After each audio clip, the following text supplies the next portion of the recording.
Hello guys and welcome back to What the Devil. It's not Dylan this week hosting, it is Kane. Dylan's away, so I've taken the hot seat and we're going to be discussing a few things to do with Manchester United. Obviously a bad result against Liverpool on the weekend. And there's a big report which has come out and it's got a lot of people talking. So Casemiro, he's the topic of everyone's lips after that Liverpool performance. Yeah. And a report from Turkey did come out last night, and it essentially said that Galatasaray interested in a potential loan deal. People kind of was like, this is a Turkish report, we're not entirely sure. But today, on Wednesday, Rob Dawson, ESPN, a bit more reliable, came out and said that, Galatasaray are interested. Their window is open for, I think, another week or so there's time to potentially get a deal done. Yep. They're interested. United are supposedly open to a deal if it's on the right terms, but they want United to cover some of his wages, which are, everyone knows, massive. Yeah. So guys, first of all, Yusuf, I'll start with you. What are we thinking about this? Is it a move that United should look at? We've all kind of complained about the midfield depth. Is it worth doing right now? I think it is a bit worse. Some people are suggesting that we get in someone like Adrian Rabiot on a free, which I'm personally very against because I don't like the player at all as a player in itself, but I also think he brings a big problems to the dressing room in terms of his personality, in terms of baggage the people around him bring. I would be against that. I think with the depth, you can make it work if you promote Toby Collier and also hope by January that this new kid we've signed, Sekou Kone, is ready, kind of in a few months' time. But you're asking for a lot. You're basically asking for Ugarte to cover that sixth position himself with a little bit of help from Collier. Maybe Mainu plays some games there if Mount is not injured too much, which is... touch wood. I don't know about it. I think if we can get them to cover the majority of his wages and he goes on loan, it's not a bad deal for him. It's not a bad deal for us in terms of right now he is causing a little bit of a problem, but also you do worry about the midfield depth and also the experience because he does bring a great amount of experience to the team, and if you let him go, that is another experienced head gone, and we've got a very, very young team. Yeah. It makes more sense as a January one, I thought, because like you said, Kone could potentially be ready to play in the first team by then. No one really knows how long it will take for him, but if by January you've got Collier's played 10, 15 games and maybe impressed, and then also he's ready to come, you might be prepared to do it. But what do you reckon then? For me, I don't think, I can't see it happening, and I don't really want it to happen, if I'm being completely honest with you, because listen, he's not our favourite player right now after what happened against Liverpool. That's very obvious. But the thing is, despite the performance, like we said, he still brings a level of experience to the team. Mm-hmm. We still lack bodies in the midfield, if I'm being completely honest. And like you said, Collier, all right, he's young and coming through. We can't rely on him too much. Ugarte, we don't know how he's going to settle in his first season in the Premier League. Kone coming in, he's going to be playing with the under-21s for the time being, so he's no one to even think about for me right now. And then even Kobe, don't get me wrong, I love Kobe. I think he's an excellent player, but he's still only 19 years old. Yeah. We still want to give him some rotation, give him some rest. And I think, look, I know Casemiro had a howler, but I still think there are games where he is going to be useful for us and he will still be good for us. I think that the game against Liverpool exposed a lot of his weaknesses, and I think that does come down to Ten Hag. But like I said, there are still some games where you can get a good level of performance out of Casemiro, and despite even the player itself, we need the bodies in midfield. So I reckon we keep him, and I don't really see him wanting that move himself either, if I'm being completely honest. But, yeah. Hello, guys. Hello. Do you know what? I think it's wild. Are we forgetting the first game of the season against Fulham? Casemiro, to me, and I ain't blind, looked like the Casemiro of the first season. Yeah, he had a very good game. He was proper. In the Community Shield, he had a decent Community game Shield, as well, he was decent. Brighton, it's a frustrating game. But then, look, it's Liverpool. And to be fair, Liverpool will expose most teams and most players right now because they're playing some ball. Yes, he had a stinker. To go to Turkey, do you know what makes me laugh? My understanding of loans, and I know they've slightly changed, but generally speaking, a player goes on a loan to gain experience and whatnot. Casemiro does not need to go on loan. There's not really like a benefit there for There's United. not a benefit there at all. Do you know what I mean? Maybe a slight financial benefit in terms of his wages. Yeah, but come on, Still. Man United don't need because they'll someone still to pay half probably his wages. be paying potentially 100k, maybe a bit less for a player who's not going to be playing for them. Yeah. And in addition to that as well, it's like, at the end of the day, I think the key thing you spoke on is we're experienced. We're in the Europa League, we're in Cups, and we're in the Premier League. If we get rid of him, my gosh, like, he's a leader still. And this isn't the be-all factor, and this won't decide whether he goes on loan or not. But one thing I will mention, because it just blows my mind, every set piece, when we get a free kick or corner, it's always his big head on it, which is good. Always. Yeah. I mean, I'd like to see variety, Harry Maguire, whoever else, but like, he does go ham when he plays, and he may make mistakes, but man, for him to go to Galatasaray, that's not good for United. You know what's funny about Casemiro right now? Is that he looks better in our attacking third than he does in our defensive third. Or defensive half, sorry. Like, he's just like, even like in that Fulham game, I know we mentioned it, but remember that pass he picked out for Bruno Fernandes? Unreal pass.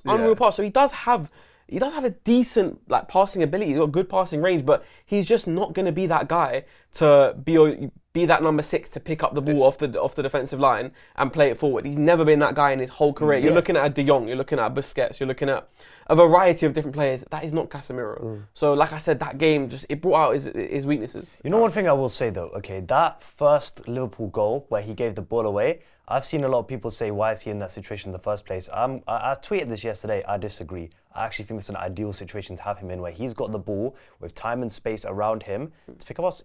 He's shown in those situations that he can pick out very good passes. In his first season, you got him in those situations. Half the time it led to a goal of some sort. Even last season, in those situations, he actually made some good stuff happen with the ball. So he had the time, the space. What he needed to do in that situation, if he took that touch, match they showed us, he took the touch, opened his body out, switched out to Mazraoui. We've got a 2 versus 1 against Robertson on their side because Garnacho's there, Mazraoui's there. But then it was a very lazy pass. But is this instructional? No. Because... No, it's not.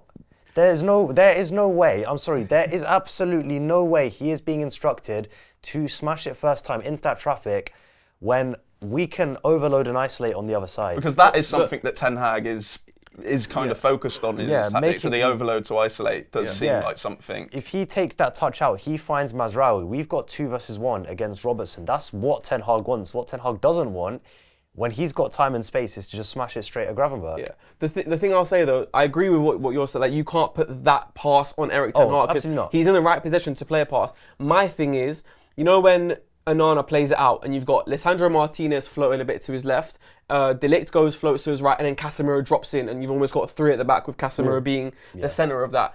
Casemiro should not be there for me. For me, that's not Casemiro's role. He should not be. Who should?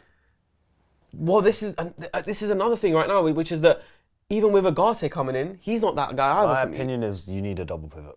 Yeah, right. With our squad right now, we don't have a Rodri. Number 6. We don't have an outstanding number 6 who can do the defensive work. Michael Carrick. We ain't got it. We ain't got it. So I think we need to move away from that. And also, if you're going to do that, where you have a lone number 6 and there's a 3 there, one of your fullback has to drop in a bit. Because you know how we had the fullback so high with the idea of, like you say, overloading.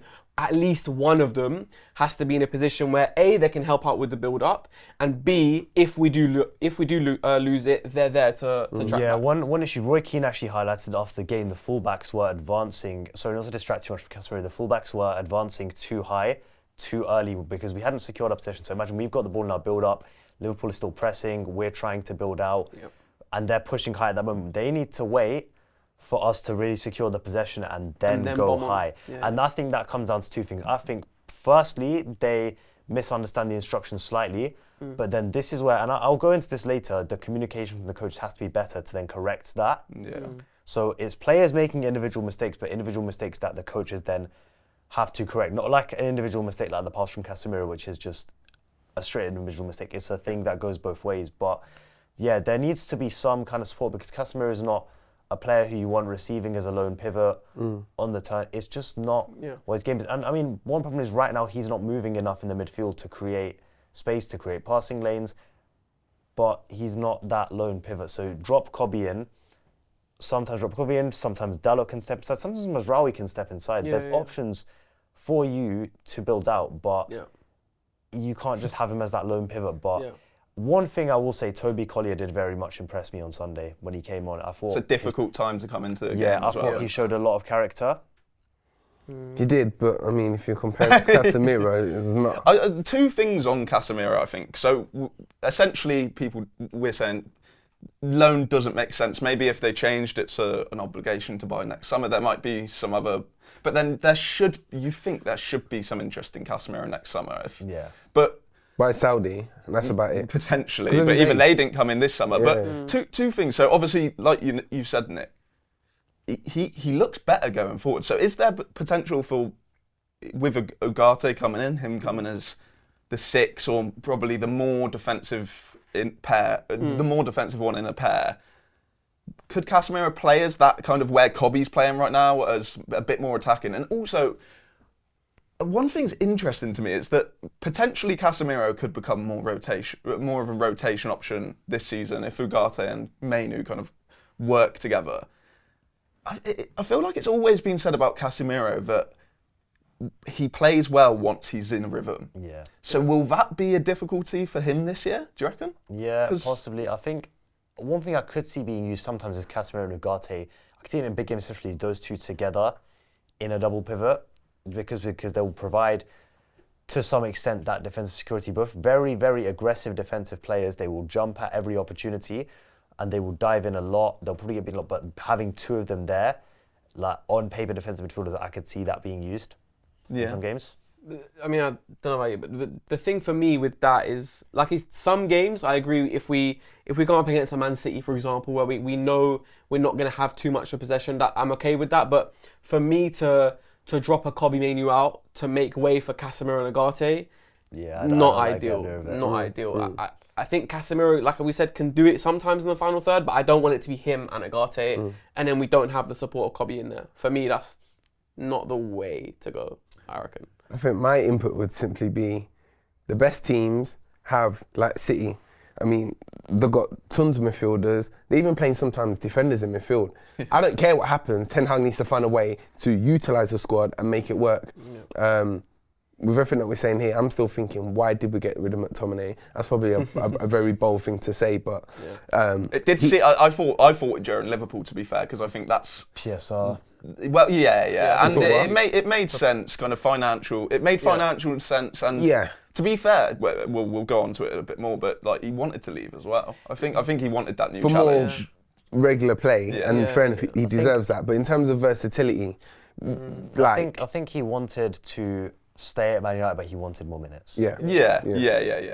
But also as well, though, in some of the stuff that Ten Hag said, I didn't think Ten Hag wanted to get rid of McTominay. No, I think he wanted to keep McTominay, but I think the higher up said we have to sell someone in McTominay. But you look at the midfield depth, and that is probably, I think the midfield depth is the main reason people don't want to sell Casemiro or loan Casemiro, especially now that the window's closed, because I mean, it's kind of in relation, but look at Kobe. Kobe can't keep playing every single game because he doesn't make that mistake against Liverpool.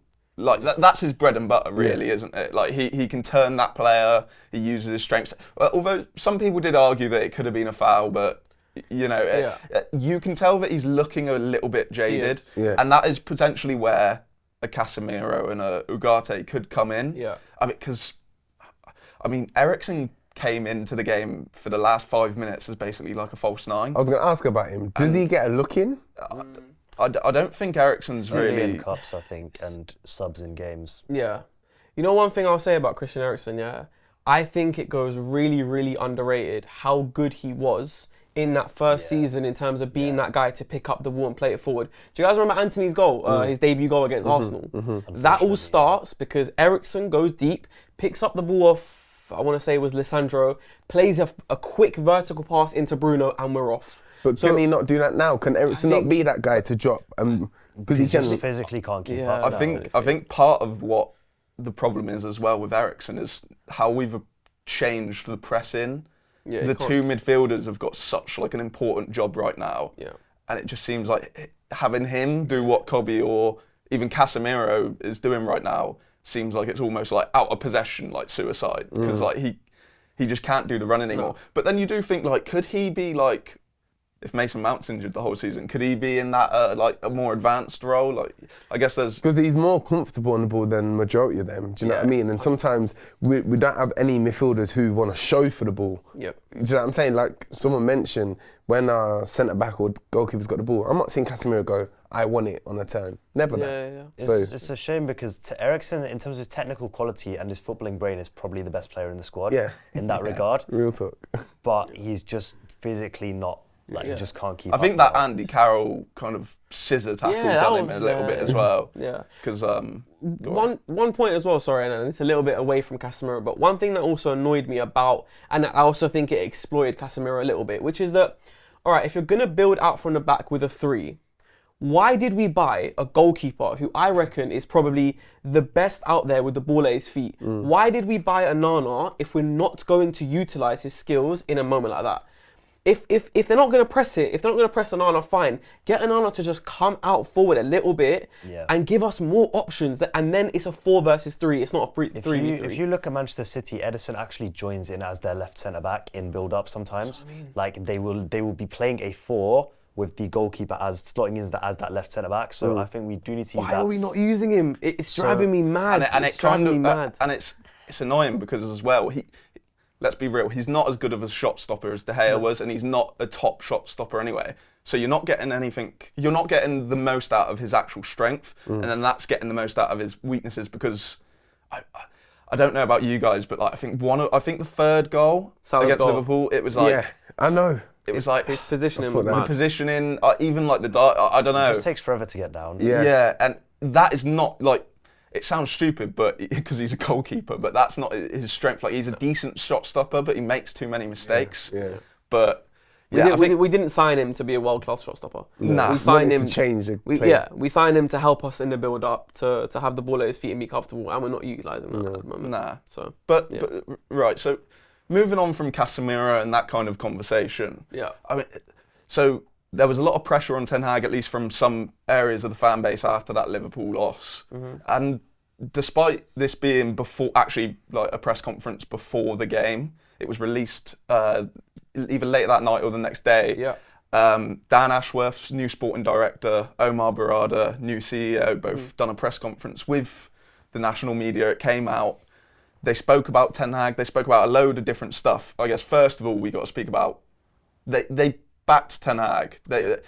Obviously, you take it with a little bit of a pinch of salt because a couple hours later they did get thumped 3-0 by their rivals. But they came out, they said, with Ten Hag's got our full support. Dan Ashworth explained that he's worked with Ten Hag for several weeks now. They've worked throughout pre-season. He's enjoying working with him, and they wanna support him to try and turn things around and get United playing good football and getting good results.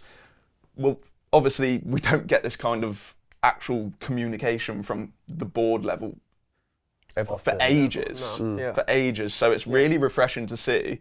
But also, what did you make of those comments of them coming out and backing him? I think like they're not unless it got really, really bad, they're not gonna actively turn against him. But also I do think there's a level of sincerity behind it, because the thing about football is people a lot of time do not hide their views very well in the media, right? There's always some way they're going to try and, drop a hint or whatever. I did not see any hints dropped in that, all right?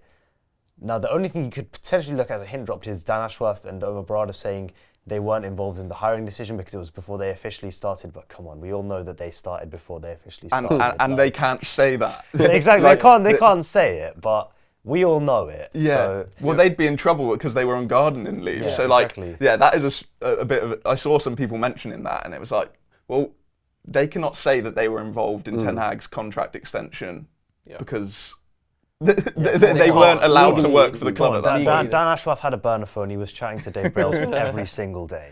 Let's be honest. But I saw guys who genuinely think, right, we actually want to give this manager a chance. And okay, and as bad as Liverpool was, we are was the third game of the season. I don't think, knowing the kind of work Dan Ashworth has done throughout his career especially, I don't think he's going to want to sack Ten Hag after the third game of the season. No. As bad as that Liverpool game was, I don't think it he wants to sack Ten Hag because of it. Yeah, I agree in terms of they won't be even debating sacking him right now, like you say, 3 games in. And also there was positive signs against Fulham, positive signs against Brighton. But I think obviously that they're smart footballing people, so they will plan that, you know, if we lose against Southampton, if there's a poor performance against Barnsley, then Erik ten Hag is in real trouble and they need to have a plan. So they will have those plans in place, I reckon, because like I say, they're good footballing people. But I think everything they said in the press makes sense. It is everything they had to say. It's everything which is media trained and it's correct. They have to show that they're united and that they will fully back Ten Hag for whatever he needs. And also, it was the bits about them saying basically we're doing everything to help Erik ten Hag. I feel like that also puts a little bit of pressure on him, because when he first came in, it was like, oh, he's dealing with this mess, he's dealing with the Glazers, Ronaldo, Maguire captaincy, all this and that. Right now, it feels like a lot of pressure has been taken off Erik ten Hag. He just now needs to worry about what happens on the pitch. And so he just needs to be a coach now. So it's good that they backed him. They had to. It's quite natural that they would do. So yeah, the pressure's on Ten Hag now, I reckon. And I think you also got to remember, and I second everything you say, but depending how these top boys that we speak of, the CEO and sporting director, come across, it's going to be a reflection of them. They're not going to want to be seen as bad people or so on and so forth. And I think one thing that Man United have had for the last 10 years is people coming out with these stories. Yeah. Remember back in the day, you wouldn't hear no stories. Ferguson had everything patterned. And if there's a rumour, Ferguson knows who spread the rumour in a dressing room. The last 10 years, there's been rumours constantly left, right and centre. Because these guys are at the top now, I think they're going to want to squash all that and make it become, dare I say it, but you know, like Arsenal, where they're actually quite like, everything's tight and orderly, so it seems. So it's responsibilities on them to come across in a certain way. Yeah, it's nice as well, because like a few of the other questions in that presser are questions that get asked to managers, and like for example, Ten Hag, there was a lot on the transfer strategy and the different transfers made during the summer, and Ten Hag can't really go into detail in pressers in that. And actually, Ashworth made some quite interesting points. He kind of spoke about how he likes a trimmer squad, a smaller squad. United have obviously got rid of loads of players, a lot of players, a few first team regulars, a lot of players in and around the kind of fringe, like Hannibals and etc. And yeah, there was an interesting point as well, because like you say about kind of rumours spreading, and he got asked about Sancho and McTominay, and it was like, oh, why are these players going? Well, you guys wanted to kind of push Sancho out, and he was kind of on. Well, you can never tell how honest they are, because it is PR. They know what they're saying during these bits, but he essentially said McTominay, he wanted to go there, but also United needed to get that kind of academy sale out. It gave them a bit of breathing room. Sancho, he said that it was kind of like, we have 4 good wingers. The opportunity was there for him to go. He wanted to go. It made sense. Do we have 4 good wingers? well. We have 4 wingers. Yeah, we have 4 wingers, but yeah, like, it's nice to see the kind of questions which might go to Erik ten Hag, and maybe people might be annoyed about his answer because he can't go into the detail, or he doesn't want to go into the detail. The guys at the top can provide a little bit more. Like Barada also was asked, when are United going to challenge for trophies? When are they going to challenge for the Premier League? And he went in a really detailed kind of monologue where he spoke about the importance of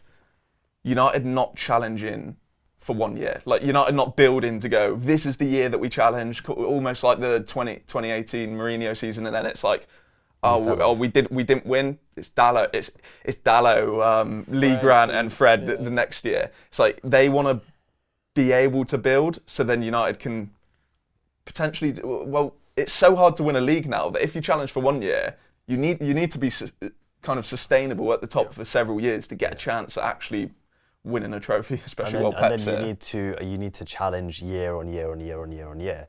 So the idea is essentially they don't want us to just be able to challenge 1 year, we win it or not, that year's make or break. We challenge 1 year, whether or not we win it, we challenge again the next year, and again the next year, and again the next year, and we just continuously grow. We continually, sustainably get better as a footballing institution. Yeah. Which is basically everything that happened under Fergie. Yeah. That's exactly what happened. We were there every year. Every year things were getting better. Training facilities were getting better. We were challenging every year. That's basically what we need to Do you know get what, back though? to. Not to go off subject, because I was just talking about this the other day. Yes, everything seemed great under Ferguson. It really, really did, because we was winning. But maybe if we actually went behind the scenes, do you think everything was great? Or was it Ferguson holding everything together? It Do you know was what I mean? definitely a lot of Ferguson holding it together, I reckon. I mean, I don't know, this is just guesswork. Alex said the But also, secret culture. yeah. Does it matter? Because we was winning? Do you see what I'm saying? Like, for Yeah, I example, feel like you could be with bad on the yeah. inside, but the outside appearance could be beautiful. With Ferguson, it didn't matter because everyone was so scared of him that regardless of what is going on inside, when it comes to game day, they're 100% because they're scared. I do have to say though, all right, one person who has a very underrated role. In 2013, it was not just Sir Alex Ferguson who left, it was David Gill as well. Yeah. Who obviously Ed Woodward stepped into his role. Him and Sir Alex Ferguson had a fantastic working relationship and they set the standard, everyone else followed. So we can say Sir Alex was holding it together, but actually they were all in line with what Ferguson was doing. We saw when players went out of line, they went. Roy Keane was captain for years. When he went out of line, he went because they weren't aligned anymore. So we can say Sir Alex holding it together actually almost sounds a bit like, oh, he was papering over cracks. No, that wasn't the case. Sir Alex Ferguson built the foundations, everyone else then did their role. Yeah, of course. But everything was aligned. It's interesting as well because, like you said, there were players who really didn't get on. I think Evra and Vidic didn't speak for like a prolonged period, and there's other examples, and it's like if that happened now, that would be mad. Oh, everywhere in the media, it would be like, Rashford and Xerxes don't speak. Oh my God. And there was definitely a lot more stability, wasn't there? But I mean, back on like, what have we made of Barada and Ashworth? Like, do we want kind of more I mean, everyone was asking once this takeover. Well, it's basically a takeover happened. Everyone was like, communication is like the number one, and Ratcliffe's spoken to the media a few times. These guys have come out. I mean, even Ashworth gave an interview on Deadline Day, I think, on TNT Sports. So, what like is the how important is that communication? Is it kind of overstated? Do you know, I just think it's always nice as a fan, someone who invests into your club, it's always nice to hear from the people who have power what direction they want to take the club. Do you know what I mean? You want to know the vision, where your club's going, and who these are. Like, you buy into people by their personalities and what they're about. So if they're in the club and you never see them, you never hear from them, you're going to be thinking, what's going on? A bit like the Glazers, people hate them. Do you know what I'm saying? And maybe if they was more present and actually vocalised, then you might be like, do you know what, I understand you, I actually like you. So it's good that they have been vocal, and long may it continue, my opinion. Yeah, it's especially good at a time now where in modern football it's like a manager, all right, deals with what happens on the pitch, but actually there's so many other people in the building who deal with the majority of what's going on in terms of contracts, transfers, strategy of play, training facilities, stadium, all this and that, which before managers would have a big say in, now they don't as much because there's a board who control those things. So it's very, very important to have that communication with the fans, to know that they're trying to go in the right direction. It's good. And also I think it's important because Erik ten Hag is not a great communicator. Like, his press conferences are poor. And like, when he first came in, I kind of was like, all right, don't really care because English isn't his first language and maybe he's just not that comfortable and he can be a little bit awkward at times. Maybe as he grows in the role, that will sort of change. It hasn't changed.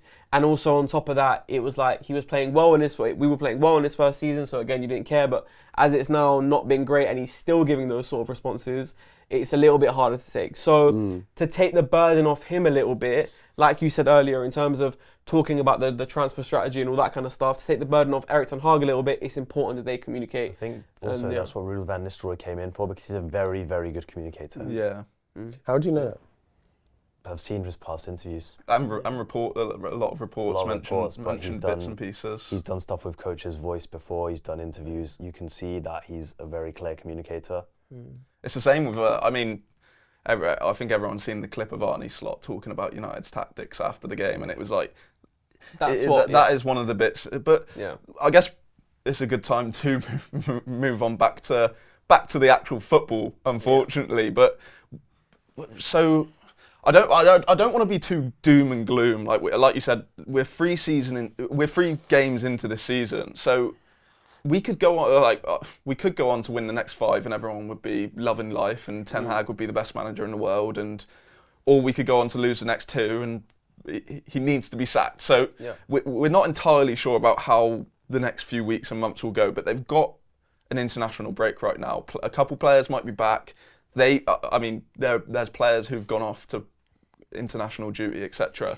But for Ten Hag and Ruud van Nistelrooy and the rest of the kind of coaching staff, what would they be thinking right now? Is there changes that need to be made? Because obviously they've changed the approach this season, and there's been positives and negatives. What do you guys reckon needs to change in the approach going forward? Yusuf. This is what I came for. Dylan, I know you're in Japan. You can't escape me. You cannot escape my monologues. Right, so I will start with talking about in possession, okay? And right now for me, the build-up is one thing where it needs to change now. I first have to say, there's been a lot of discussion about the lack of a left-back, okay? With many people correctly pointing out that the lack of a natural left-sided player at left-back, or even on the left wing, like a natural left footer, does impact us. Some people are trying to say, oh no, that shouldn't matter. Shut up, please. All right, just shut up. Like, it does matter very significantly. Luke Shaw coming back will help quite a lot in the build-up. But right now, in my opinion, we're overly rotating in the build-up phase because Ten Hag is trying to compensate for not having Luke Shaw. Because not only is Luke Shaw just very good, he just provides that angle. Now, some people have mentioned that Cancelo as a right footer played left-back for Man City. Yes, but if you then look, okay, firstly, City's approach to the game in that team was different to our approach to the game. But you look, a lot of time it was Foden, a natural left footer, playing left wing and holding that width. Or it was Jack Grealish, who is a very different left winger to Marcus Rashford. Grealish really knew how to own that flank. Rashford, we already know his best threats come in behind. Grealish is a guy who goes up and down the flank. He will take you from your third to their third. He's up and down the flank. He knows how to own that flank. So also Bernardo often played left centre mid. He would overlap, underlap. Even Gundogan, who's right-footed, he would do those overlaps, underlaps. It was, when there was a right footer at left back, they accommodated it. Yeah. Right now, we don't have that. So right now, what he's trying to do, he's rotating the players around in the build-up too much. But I think it's just overdoing it a little bit. He just has to simplify it a little bit. So for me, fix a double pivot, okay? Sometimes maybe that's Casemiro Menu, sometimes that's Dalot rotating in, inverting from left back. That happens. But I believe when Luke Shaw comes back, the build-up will get better. Not just because of his quality, just because he provides that angle. It's a very important dynamic that you need on a football pitch. Anybody who is trying to deny that just doesn't understand football. I'm sorry, okay? I don't care if that comes across disrespectful. You just don't understand football, okay? So in possession, that's a big issue. Now, in attack, people are talking about the lack of scoring goals. In my opinion, right now, that is not a coaching problem. And let me explain why. You look, a video came out on the Town Day actually of all the opportunities against Liverpool. These were not coaching problems. These are players making bad decisions. Their passing details are very poor, and the execution is very poor. Against Brighton, we had the same. That counter-attack where Ahmad messed the pass to Rashford. You can't blame Ahmad too much, given he just lost, a very close figure to him. Yeah. But that was like a great example of it. He made the right decision, but he didn't execute it correctly. But in a lot of cases in attack, we made the wrong decision. Bruno Fernandes this season, how many times have we seen him shoot when he needs to pass or make the wrong decision? Against Liverpool, there was one counter-attack where he had the ball. He should release Garnacho early. He doesn't. Then Tried to play the ball to Rashford, didn't he? First, no, it was Rashford who actually then ran between the centre-backs. He should release Rashford. He doesn't. He passes to Xerxes, and his pass to Xerxes is poor. And we lose the ball and get countered. That's a counter-attack where we should be in and scoring. On the kind of like attacking players, because this is something that I was thinking about as well. I don't know whether it's just my timeline on Twitter right now, but I'm getting so many like videos of United's like attacking play under Solskjaer, and obviously we had Martial, Rashford, Bruno, Mason Greenwood. We had Pogba. We had Dan James at points, but it looked a lot more fluid. And one point I've been thinking is it just looks like those players work together so well. Obviously, Marcus Rashford. When we bought Xerxes, everyone seemed to think, immediately he's a striker who drops in. He's a 9.5. He's that kind of player, similar to what Martial was when he was playing well in like 2019-20, and everyone was immediately like, he'll get the best out of Rashford straight away. But people seem to forget that most of the reason that Martial and Rashford work well together is because of that profile, but also that they like knew each other like that. Also, you cannot look at Marcus Rashford under Solskjaer and Marcus Rashford now and think that is the same player. Yeah, Rashford was a lot more electric under Solskjaer, and also Martial. I think maybe this is just Xerxes settling in. I think Martial, when he had the ball, was a bit more direct with it than Xerxes is right now. Right now, Xerxes, a lot of what he's done, he's slowed it down a little bit, which is not necessarily a bad thing, but Martial, he would get the ball and he would turn, he'd make something happen every single time. But that execution of everything technically from Martial was so crisp, so clean. He made things happen. Even Edison Cavani in that second full season under Solskjaer, he had that run where everything he touched turned to goals, and he also had some good all-round play and stuff. The execution was a lot better. But do you think that so like my point is during that time it just seemed like everyone was really gelled together. 100%. Is that a thing where if Xerxes and Rashford and Garnacho and Ahmad, if they actually start playing together more often, is that the solution? Is it just getting these players to get used to each other more? And this is where I think the injuries last season really, hindered us quite a lot, because players did not have enough time to build relationships.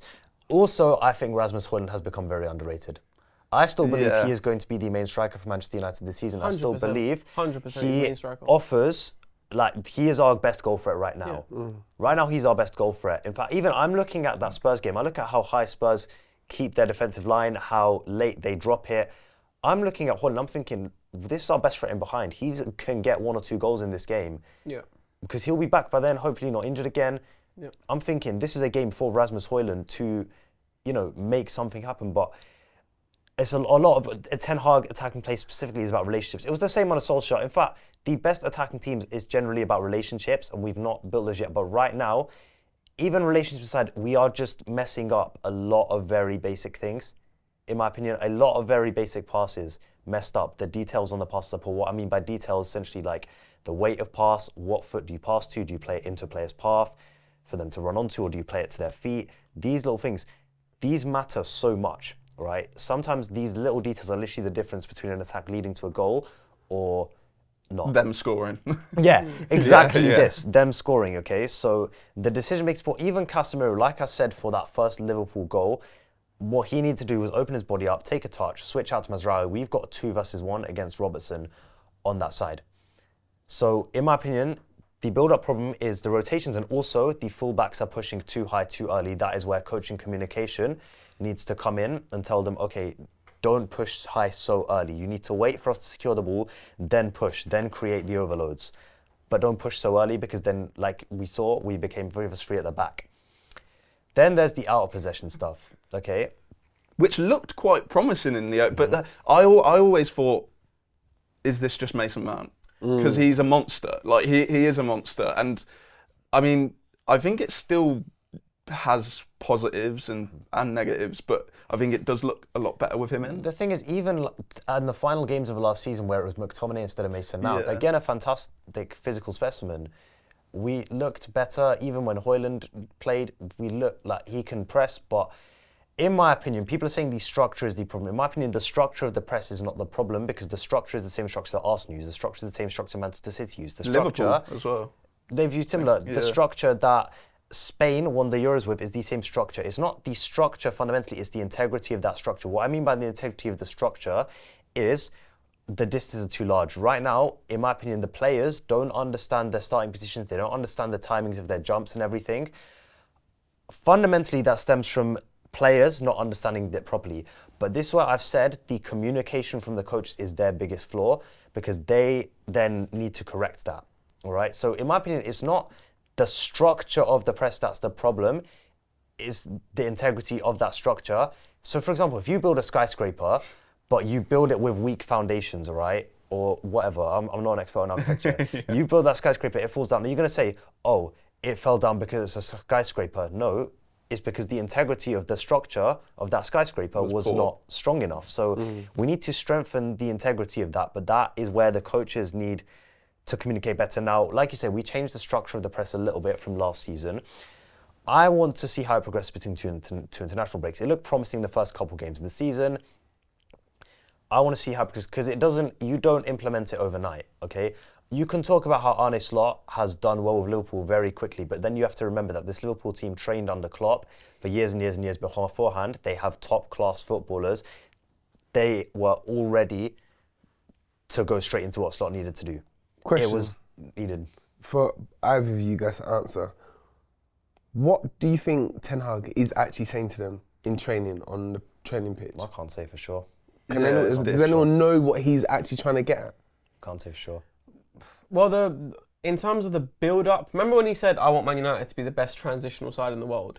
And it's pivoted a little bit. But like that whole idea is still somewhat there, and that's why the fullbacks are so high. That's why there's only 3 there, because the idea is that you bop it around, and the moment a very direct vertical pass becomes available, you pop it in and we're off. And that's the kind of artificial transition that he's trying to build by doing that. But it's like, I don't know, because like, I keep going from feeling like in a state of panic and I don't know what's happening at Man United to, all right, we're only 3 games in, it'll be okay. Because there are the same underlying issues that without injuries have been there for a while. He's in his 3rd season now. Yeah.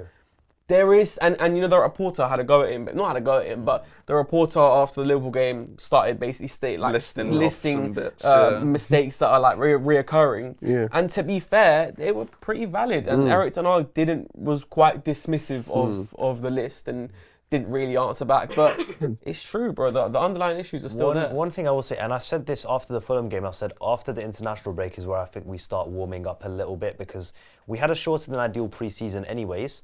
But the players, their fitness levels were lower than they should have been to start with. We obviously saw that last season. Over years and years and years, these players have, I explained this on a recent podcast, we've not been trained correctly in the physical department. They've not had that conditioning in place. And now Ten Hag has got great physical demands. I think he does need to reduce it a little bit because it is almost too intense at the minute. But the physical demands are immense. It is like, because obviously some people who properly against Ten Hag and think he needs to go. Like they'll say like, players not being fit is like an excuse, and it's like third. But it is true. It's like it happens, and Pep Guardiola even said it. And I think people took his quote the other day as kind of like a cold quote where he said, "Pre-season's over now. Like the real season starts after the international break." But I think I watched it. I was watching it, and I think what he meant in that is that players are still getting up. I mean, they won 3 out of 3 games, so like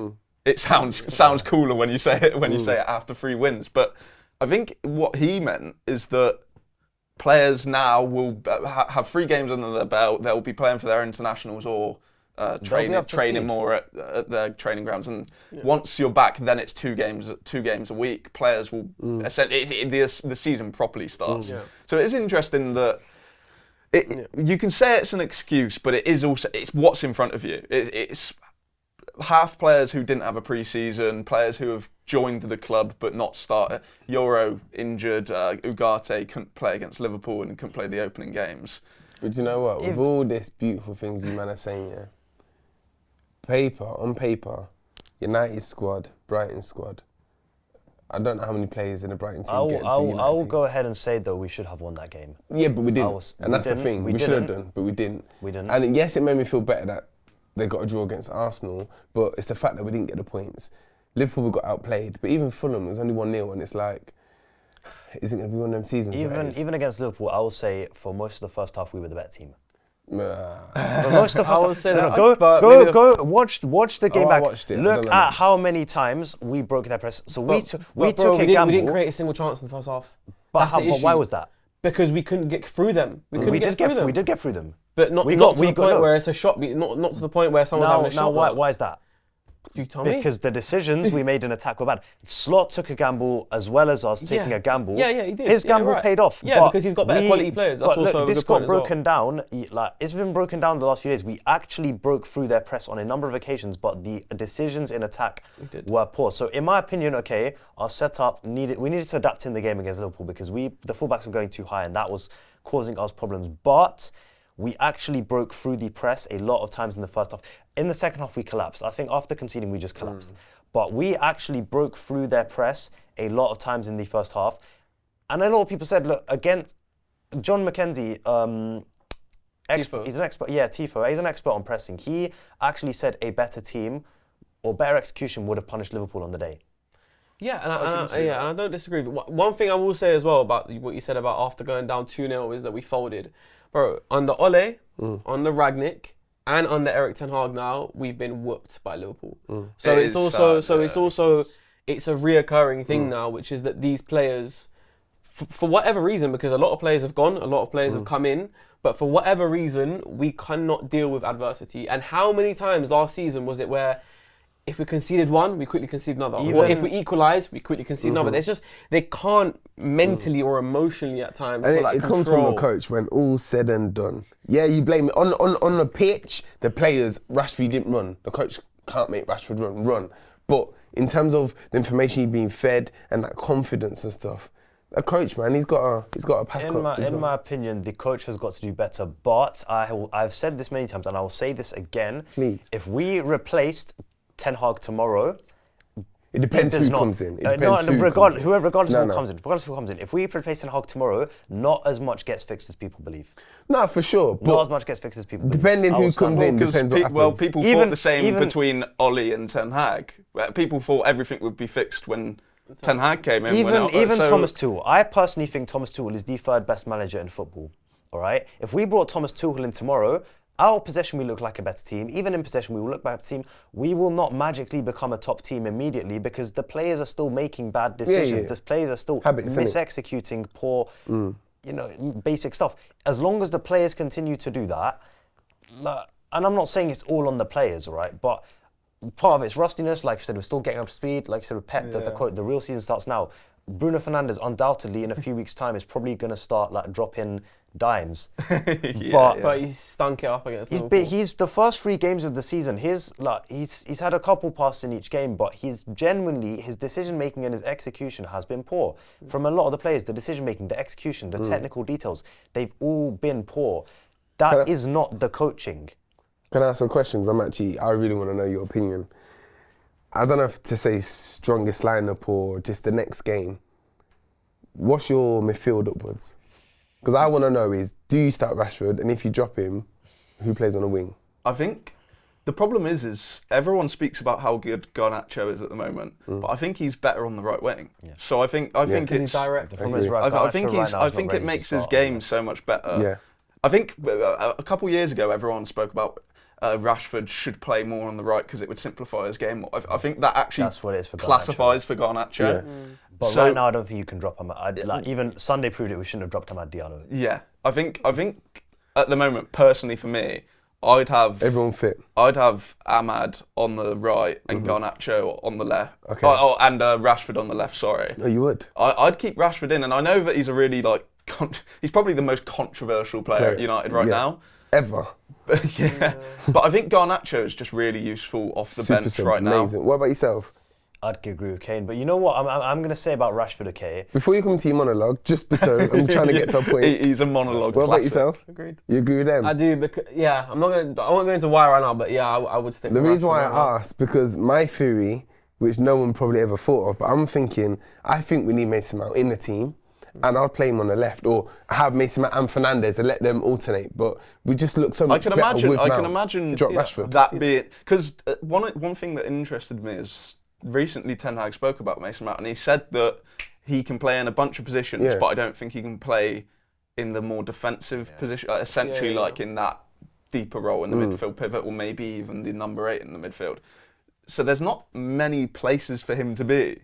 So it could be a potential. One thing I'll say, Rashford, I look back to that chance against Fulham where people are saying Rashford hasn't had a shot this season.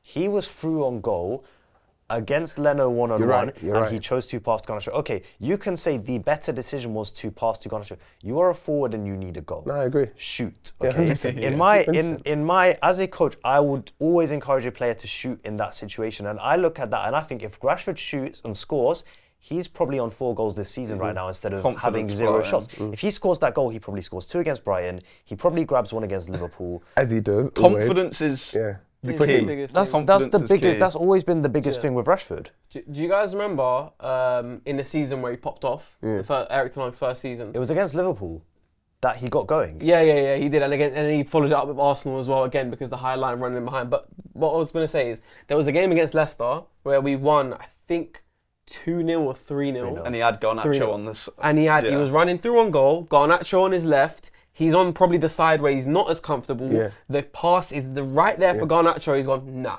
I'm putting it bottom bins. Slotted away. I triple captained him that week as well. Lovely stuff. So you remember? Yeah, I remember. So when he's firing, that's what he can do. But when he's not, he's off. But also, I mean, like Yusuf, you say like he's got to shoot there. But some people, if he like, I think last season during a period he like had like 15 shots in 3 games or something, and he was just trying to pepper the goalkeeper, didn't score, and everyone was like, he's got a pass. It's all about situations at the end of the day. But I mean, I'd rather him shoot, to be honest. And also, I will say that pass to Garnacho was poor, and this is what I'm talking about: execution.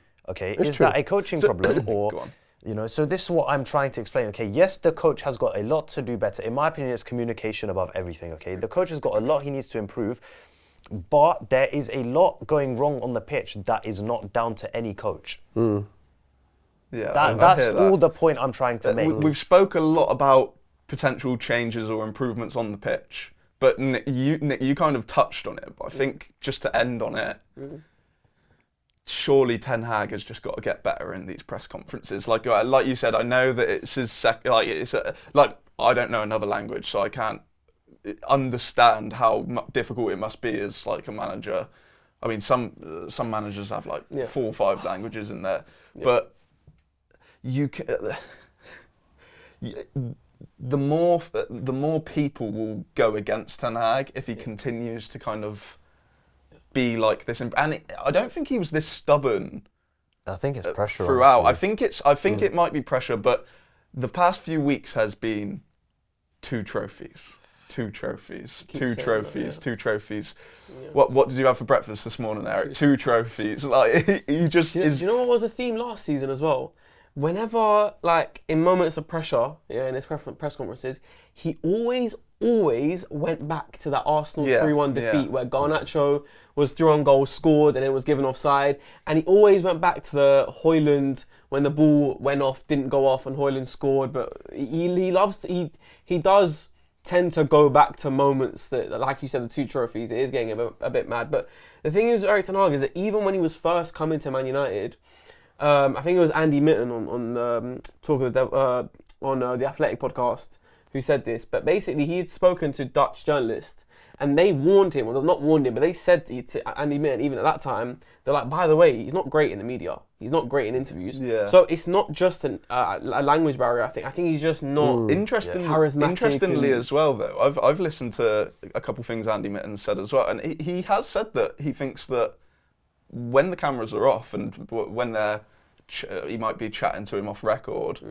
he's quite a funny kind of calm person. What I will say, all right, these players have not turned on Eric Ten Hag yet. Yeah. We talk about his poor communication skills in the media publicly. Yes, that's the thing, but why are the players still behind him? You do think the way that sometimes, and I think something that kind of just described his poor communication in the media really well was after that Liverpool game, and he mentioned in one press conference, like you said, he was like, individual errors cost us against Liverpool because they'll kill you. And then in this interview afterwards, Bruno Fernandes spoke and he got asked about the individual errors, and Bruno essentially said, he was like, I don't think we should blame individual errors. I think any goal that happens, there's going to be an individual error in there. And he was like, I don't think we should blame it, essentially. Yeah.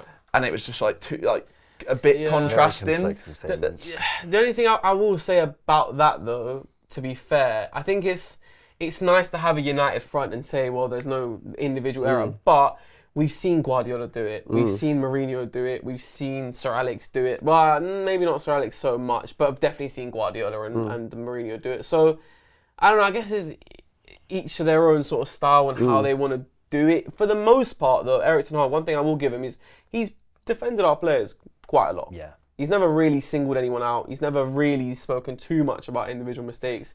He has backed the players for the most part, I reckon. Yeah, I see that. Like when he does mention individual errors, it's usually like he doesn't, like you say, he doesn't actually single a player out. Yeah. And those ones were so obvious that everyone knew anyway. It wasn't like it was hidden. It was so obvious. And to be fair, it was actually bold to take Casemiro off at half time. Yeah. I was like, wow, you made a change. He did also say Casemiro is a great player with a great mentality and he'll bounce back. Yeah. Yeah, I think So swings and roundabouts. Yeah. I think it's just when a manager is really stubborn in like press conferences or something, you want it to be like stubbornness that everyone else will hate. Like Liverpool fans will hate it, City fans will hate it, and us against the world, and then United fans will go, oh no, he's being stubborn, That's like, and we like that.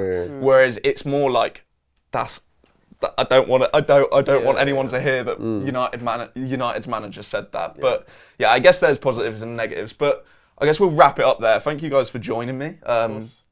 First time hosting. Hopefully Dylan will be back in a few weeks. But I think Yusuf's hosting next week, so look forward to it. Or Yusuf or Nick or one of you boys Join. But look forward to more Yusuf monologues. We'll be back. We'll be back next Wednesday. Thank you all for tuning in, and we'll see you in the next one.